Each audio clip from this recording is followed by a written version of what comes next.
Hey there, how's it going? Welcome back. In this video, we're going to cover three different tools that we use for our challenge runs, like deathless runs and no hit runs. We're going to be talking about HitCounterManager and where to find it, and a little bit of how to use it. We're also going to be talking about a spreadsheet, like a Google Doc spreadsheet, that I personally kind of built and came up with and use, and I found it very helpful in regards to practicing individual splits in my no-hit run. And then finally, we're going to be talking about how to manage save files. Like in my case, it's a PS4 that I'm playing on, and so this is how I manage my save files. You can do this or something different or similar, but this is just how I do it, and this is what I found out has worked best for me. That being said, let's go ahead and get this kicked off. Sorry for the yawn. The first thing we're going to look at is HitCounterManager. You can find this on GitHub.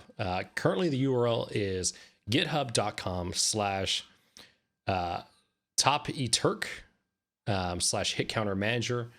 Basically, it's github.com/topeterk/HitCounterManager.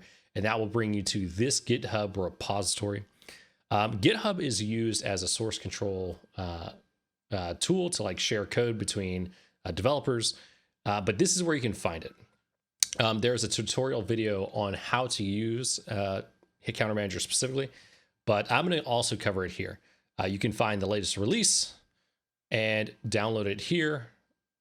And in this case, I believe it's only for Windows. So you just download, run the MSI, and go from there. I happen to have, I think, version 1.17. So I'll be talking about that. I'm not going to be talking about version 1.19. But I use it pretty basically. This is a good screenshot because it not only shows you HitCounterManager here on the left side, but also shows you what the output looks like on the right side. In this particular case, they've got a bunch of splits. They've got hits. They've got some clean splits. They've got some PBs on various splits, things like that. And they've got, of course, the total down here at the bottom to show you how you are compared to your personal best run. And anytime I say PB, don't think peanut butter, like peanut butter and jelly. Think personal best. So I'm going to go ahead and open up HitCounterManager, and I'm going to close this. I'm sorry that this window is kind of small, but I think what I can do, though, really fast, is make it a bit easier to see by making it bigger. All right, so we got a HitCounterManager here. And what we can do with this is, like, this is a split that I made, but it comes, like, whenever you install, it has some default splits for various types of games.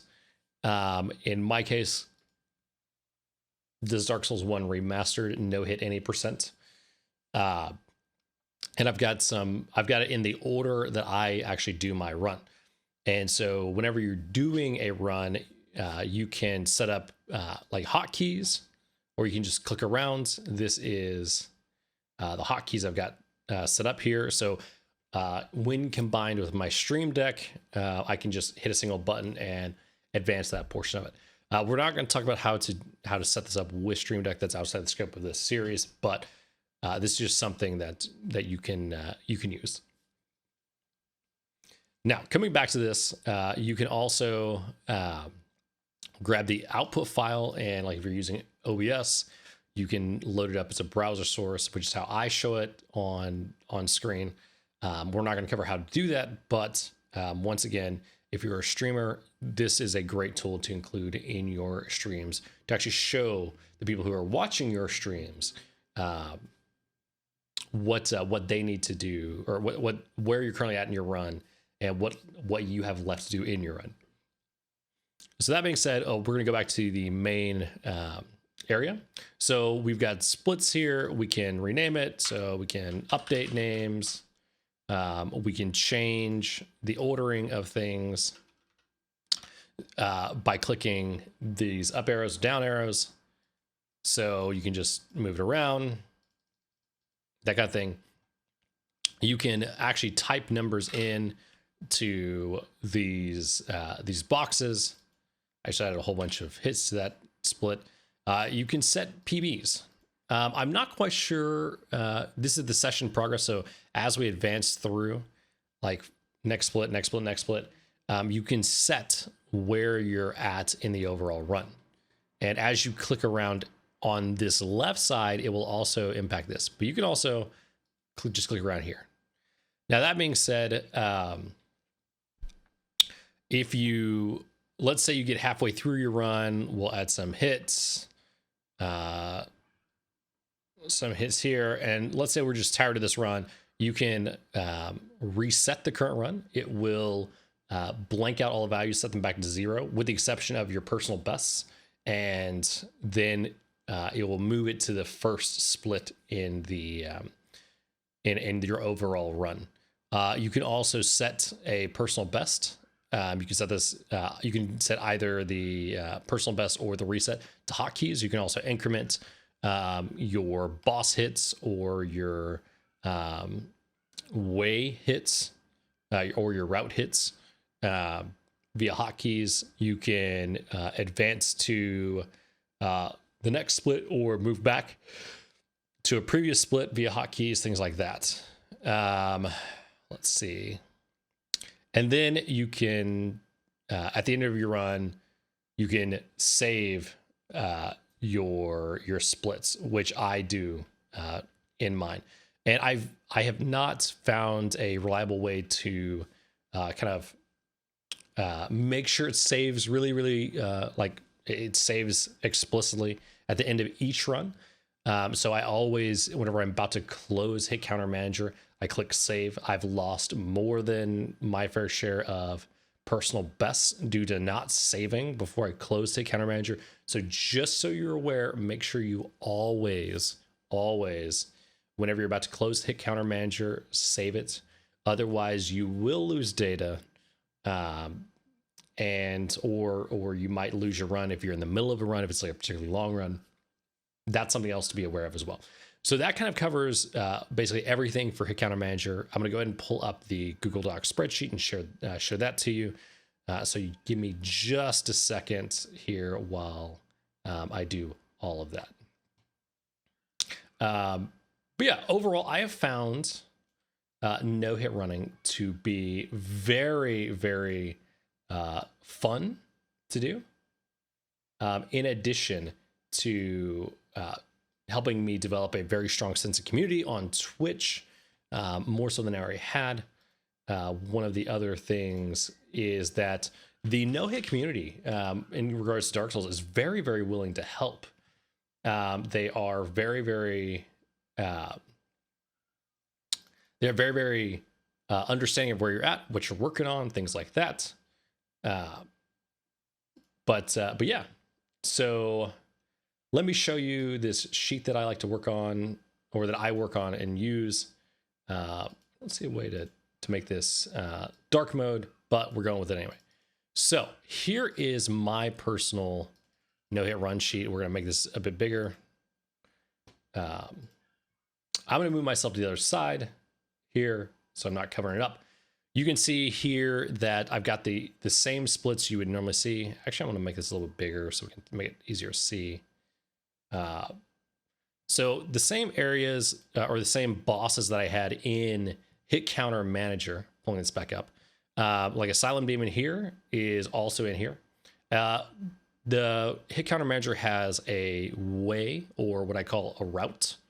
It has a separate boss column, so you can have two different numbers to track for a given split in HitCounterManager. So like one of them can be like, I'm on the way to a boss, I'm on the route towards a boss, and so I'm going to increment that number, and then whenever I get to that boss, I'm going to increment the boss number. You don't have to do it this way. This just happened to be how I do it. And I have in my spreadsheet here, for a given boss, I have one or more rows that represents the area or areas on the way to that boss. And some bosses don't have really anything between them and the previous boss. Like in the case of like Quelaag and Ceaseless Discharge, I don't have any areas that I got to worry about there because there's not really any enemies that can hit you between Quelaag and Ceaseless Discharge in regards to my run. Going back to this this sheet, I've got a lot of runs that I've done in this. We're going to go ahead and walk through how all this stuff works. So what we've got here is we've got an order column, which I find very helpful. But this happens to be how I use it. So we've got an order that the run's in.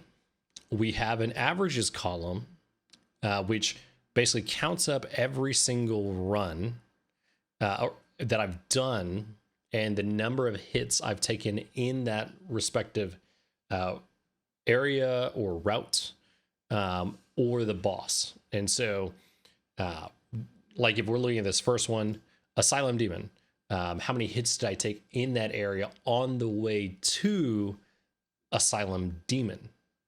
So that would be, I would just record all those hits there into that respective cell. So if we were going to do a new run, I will kind of show you what that looks like. I'm going to go ahead and hide all of these just to show you kind of what a new run would look like. So we'll say for a Thief Guide, if we took 5 hits here, we'll see that our average is updated. If we took no hits in Asylum Demon, that doesn't change. If we took 30 hits, for example, in Blighttown, we see that number changes, and so forth and so on. This sheet only counts the runs, or only counts values for cells that actually have a value. So if you leave it blank, then it will not count that towards the overall average. So if I said, okay, I'm only doing these 3 runs because I did so or these 3 areas, these 2 areas in this boss during this run because I did so terribly in Blighttown, I'll just start up another run. And then as we did pretty well on these 3 sections, and we did, let's say 3 hits here, and then we had no hits here, and we had 5 hits here. You can see that this for Quelaag and Ceaseless, it didn't change anything because whenever I was had this run here, the averages value didn't actually change because it didn't put anything in that column. But if I put a value here, then it would. Otherwise, it doesn't impact anything. So anyway, so that's kind of how I go about using this sheet. Is I just take the values that come out of HitCounterManager and drop them in here. Once we have all of our values, so I'm gonna go ahead and delete this Thief Guide here, and we're gonna look at some more previous runs. So I've got a whole bunch of runs here, and I've got like comments here on like clips of like where I got hit or where I had multiple hits, just some notes for me to improve. But one of the things that I love about this sheet is it gives me the ability to very easily see what areas I'm doing the worst in historically and what areas I need to practice the most. Now, what I can do with this and how I figure that out is I sort this column. I sort it Z to A, which gives me the highest number of hits averaged for a given area. So like in this case, Ornstein and Smo is the boss or area that I get hit the most, followed by Anne Orlando. So I know I need to spend a lot of time in fighting Ornstein and Smo and practicing that boss fight. I know I need to spend a lot of time in Anne Orlando practicing that area that leads up to Ornstein and Smo. In there, I would dig deeper and I'd say, okay, what's actually causing me to get hit? Maybe it's the Anne Orlando archers. Maybe it's particular attacks that Ornstein does, or I put myself in a bad position and got caught by a Smo, like whatever it is. This just helps me quickly see from a empirical data perspective what I need to work on. And so what I can do is I can then kind of arrange my stream schedule and my practice schedule around the areas that are going to actually move my number. So whenever I was doing this run, I was commonly doing 2 runs a week to actually generate more data here in this sheet. And then what I was doing in that in between those 2 runs, or those runs that I was doing each week, is I would pick 3 sections and I would practice for 2, 3, 4 hours each one of those sections until I felt like I made measurable improvements. I would be practicing new techniques and new strategies. I would be looking for new attacks that I would get hit by a lot. Anything that I could do to improve that particular area or that particular boss fight to make my next run a little bit better than the previous one. And so this is how I cranked down. If we go to the bottom of this sheet, I started off at 154 hits for my first baseline run of Dark Souls 180% no hit. And then my next run, my very next one, was 63 hits. Then 42, then 44, then 45, then 35, then 24, then 31, and on and on and on. And we can see that that number just keeps going down and down and down and down and down. It's trending. It's not perfect. It's not a every single time that number was lower than last. Some of them went up a little bit. Some of them, I had kind of some big drops there where, I dropped 10 hits or 20 hits. And sometimes I had, weeks where I would be stuck. Like in one case, like whenever I got down to 3 hits before I actually got my no-hit run, it took me like 5 weeks, I want to say 5 or 6 weeks of being at 3 hits before I improved that. And that improvement was I got the no-hit run. I started towards the end here tracking, how much time a run was taking. And so this can be really important as well to let you know that you're not spending as much time. Maybe you can do 2 or 3 runs in a single night or a single stream. If your run is fast enough, maybe there's areas that you can just cut out entirely. Things like that, that was something that I found to be more interesting than useful, but it can be helpful if you try a radically new strat, or whatever. So that was the spreadsheet that I used. I will create a copy for you that you can copy for your own no-hit runs, and I'll share that here in the description of this video as well. And then on to the final piece, we have how I manage saves. So once again, I have a data drive. I'm going to make this a little bit bigger so it's easier for you to see. But I've got a data drive, and I also have my saves drive. So we're going to make this a little bit bigger, and I'll talk about kind of the way I manage my saves. Overall, it's pretty straightforward. There we go. It's pretty straightforward. So what you see on the left here is a hard drive on my computer. I've got this folder here called PS4 saves. I've got the game that I'm playing, Dark Souls Remastered, the run that I'm doing. So I plan on having like all content runs, like a base game bosses run, and all content run, which includes all the base game bosses and the DLC bosses. But for now, I've got 80% no hit.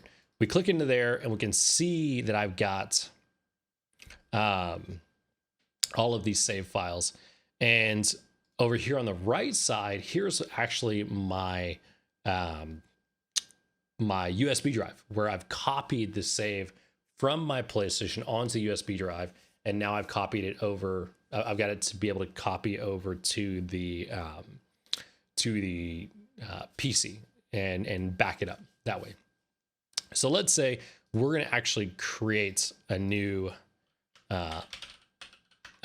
set of saves. So I create a new folder, and then I happen to know that this was created as soon as we got to Firelink Shrine. And this would be, for example, our second split. So you could give it a number 2. I would never give it a, I would never create like a number 1 split, really, because of the fact that I can just start a new game. There's no need to create a split there. So we would copy this PS4 folder over into this folder here. We want to make sure that there's save data inside that and all that kind of stuff. So basically, I copy whatever the PS4 folder was at the root of the USB drive into my split folder on or my practice area folder on my PC, and that's all we need to do. If we were to try to copy over this entire folder onto the drive after we were trying to practice a new split or whatever, we would need to copy that PS4 folder itself inside the named split folder. Otherwise, if we copy this over, the PlayStation 4 is not going to be able to find it. It's not going to be able to find our save files. So we're not actually going to be able to load up that save, even though if it's actually there. But we just need to make sure that at the root of our flash drive that we're plugging into our PlayStation, there sits a PS4 folder. And if we drill down into there, you've got a bunch of data that corresponds to Dark Souls. It's not labeled. It's not something you can just use. But that's how we make sure that we've got the right directory structure on the console and on the flash drive, so we can copy it over to the console. So there you go. That is how we copy files, kind of how we back up save files onto our PC, and how we copy them from our PC back over to our flash drive. You could theoretically just have like a backups folder on the flash drive. The PlayStation won't mess with it at all. It doesn't need to like reformat it or anything like that. That you could stick the PS4 folders in. I just find it easier for me personally to have it on my PC. I don't have to worry about then, do I accidentally delete all of my save states for practicing my run, things like that. But that's how I do it. And so far we've covered, in this video, we've covered HitCounterManager and where to find it. We've covered the Google Spreadsheet that I use to track my runs and how to know what to practice the most. Kind of a little bit about my practice schedule whenever I was doing my Dark Souls 1 80% no-hit run, and then how to manage PS4 saves. For PC and things like that, I think there's a Dark Souls Save Manager program if you're playing on PC that can handle, can do all of that stuff for you. But I play on console, and this is how I do it on console. Thank you for watching. The next video is actually going to be the Asylum, Undead Asylum, and potentially Asylum Demon. I need to figure out if I'm gonna actually break those two apart. It's a really small area. I might just do it all in one video. But I hope you found this helpful. Thank you for watching. I'll see you another time. Make sure you hit the like button, comment if you have any questions or feedback, and subscribe if you enjoyed this video and want to see more of the Dark Souls no-hit guides I'm going to be putting out. Thanks for watching. I'll see you on YouTube or on twitch.tv/OGJunkyard.